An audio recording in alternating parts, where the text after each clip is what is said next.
The whole Quran is special, and every part of it is going to have something to benefit you.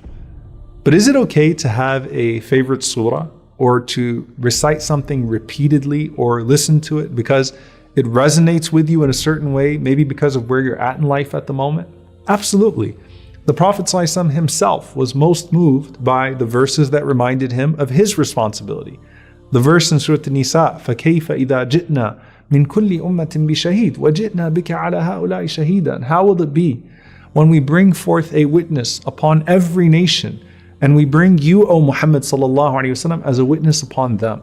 He wept profusely, sallallahu alaihi wasallam, and he couldn't even handle any more of its recitation. Or the time he spent the entire night reciting just one ayah and crying. إِن تُعَذِّبْهُمْ فَإِنَّهُمْ عِبَادُكَ وَإِن تَغْفِرْ لَهُمْ فَإِنَّكَ أَنْتَ الْعَزِيزُ الْحَكِيمُ. If you punish them, O Allah, they are your slaves. But if you forgive them, verily you alone are the Almighty and the All-Wise. And he was asked, sallallahu alaihi wasallam, about a man who used to recite Surah Al-Ikhlas at the end of his recitation in every single prayer. And when he asked the companions to ask the man why he recites Qul Huwallahu Ahad so frequently, the man responded, he said, because it's Sifatul Rahman, wa ana uhibbu an aqra'a biha, because it's a description of the most merciful. And I love to read the description of the most merciful. So the Prophet ﷺ said, go back and tell that man that Allah loves him because of his love for that surah.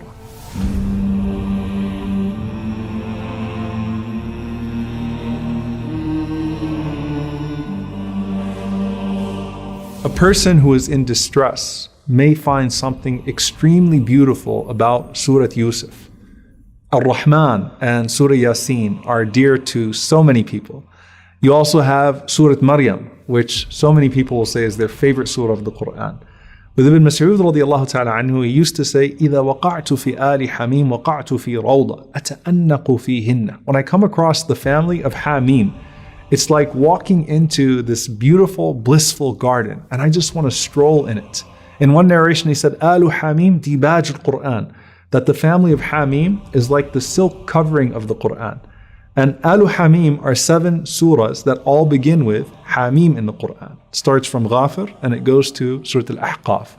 And they were all revealed in one sequence in Mecca. And one of the unique features of this set of surahs is that there are no fiqhi rulings in them. There are no legal judgments or technicalities. It's just all reminders of Allah and the hereafter. So even with the companions, different parts of the Quran are naturally going to soften your heart in certain ways. And the softer your heart is and more attached it is to any part of the Quran, the more likely you are to succeed in the hereafter.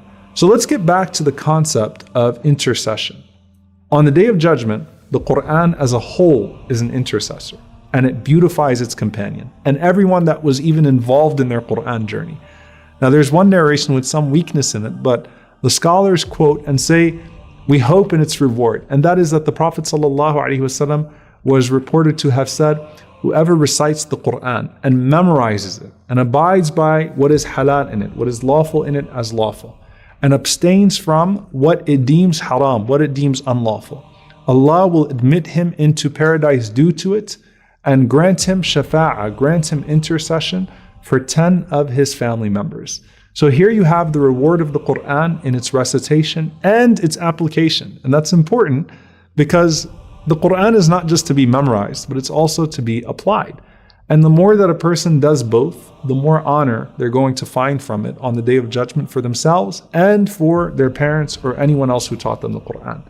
The Prophet ﷺ said, "Man qara al-Qur'ana wa amila bima fihi."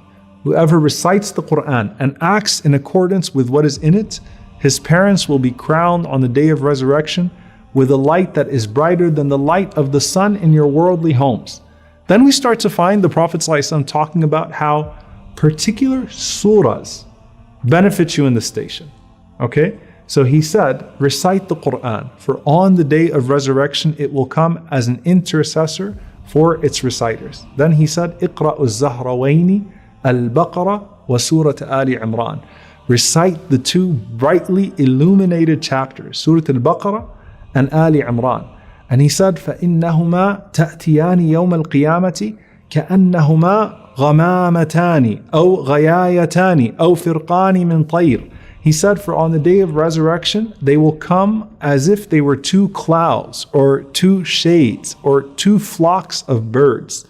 تُحَاجَانِ عَنْ أَصْحَابِهِمَا, and they will be arguing on behalf of their companions. The scholar said, think of when Sulaiman alayhi salam used to walk in this world with his kingdom, and how everyone used to admire how it was all at his disposal. Now imagine a person walking on the day of judgment, and Al-Baqarah and Ali Imran are like two canopies, two flocks of birds, two clouds that are following you, and that everyone is admiring and wishing they had done so as well, wishing they had committed those surahs to their memory and acted upon them as well.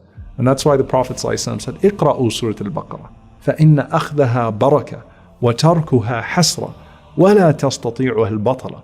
He said, sallallahu alayhi wa sallam, recite Surah Al-Baqarah. For doing so produces blessing in this life, and abandoning it produces regret in the next life. And وَلَا تَسْتَطِيعُهَا الْبَطَلَ can mean that the lazy are unable to recite it, or that sorcerers are unable to penetrate it. The Prophet ﷺ also mentioned some of these other short portions that we recite on a daily basis. He once heard a man reciting قُلْ هُوَ اللَّهُ أَحَدٌ, Surah Al-Ikhlas. And the Prophet ﷺ responded and he said, wajabat, wajabat, wajabat. It has become mandatory.